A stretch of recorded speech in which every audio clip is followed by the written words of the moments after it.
ఎండలతో ఉక్కిరిబిక్కిరైన తెలుగు రాష్ట్రాల్లో ప్రజలకు వర్షాలు ఊరటనిస్తున్నాయని చెప్పుకోవాలి. బట్ ఈ వానలే ఇప్పుడు మరోవైపు ఆందోళన కూడా కలిగిస్తూ ఉన్నాయి. ద్రోణి ప్రభావంతో ఏపీ, తెలంగాణలో వాతావరణం ఒక్కసారిగా మారిపోయినట్లుగా కనిపిస్తోంది. కోస్తా జిల్లాలో వర్షాలు ఆల్రెడీ మొదలయ్యాయి. ఇప్పటికే మచిలీపట్నం, విజయవాడ, గన్నవరం, గుడివాడ, ఏలూరు, అవనిగడ్డ ప్రాంతాలైతే వర్షాలు కురుస్తూ ఉన్నాయి.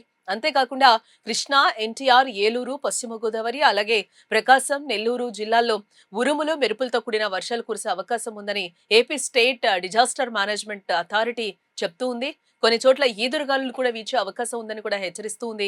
వర్షాలతో పాటు పిడుగులు పడే ప్రమాదం కూడా ఉందని అధికారులు చెప్తూ ఉన్నారు. అందుకే ప్రజలు అవసరం లేకపోతే బయటకు వెళ్లొద్దంటూ కూడా ఈ సందర్భంగా అల్టిమేటం కూడా జారీ చేస్తూ ఉన్నారు. అలాగే రైతులు పొలాల్లో పనులు చేస్తున్న సమయంలో వర్షం మొదలైతే వెంటనే సురక్షిత ప్రాంతాలకు వెళ్లాలని కూడా చెప్తూ ఉన్నారు. చెట్ల కింద, విద్యుత్ స్తంభాల దగ్గర నిలబడొద్దని, చెరువులు, వాగులు, కాలువల దగ్గరకు వెళ్లకుండా జాగ్రత్తలు తీసుకోవాలని హెచ్చరిస్తూ ఉన్నారు.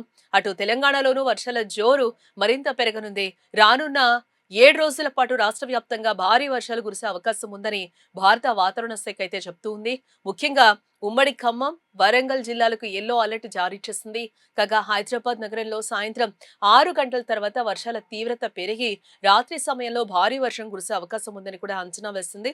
అటు మహబూబాబాద్, ఖమ్మం, భద్రాద్రి కొత్తగూడెం జిల్లాలతో పాటు సూర్యాపేట, నల్గొండ, జనగాం జిల్లాల్లోని కొన్ని ప్రాంతాల్లో వర్షాలు కురిసే అవకాశం ఉందని అధికారులు కూడా చెప్తూ ఉన్నారు. అటు యాదాద్రి, నల్గొండ, జనగాం, సిద్దిపేట, వరంగల్ జిల్లాల్లో కూడా వర్షాలు పడనున్నాయి.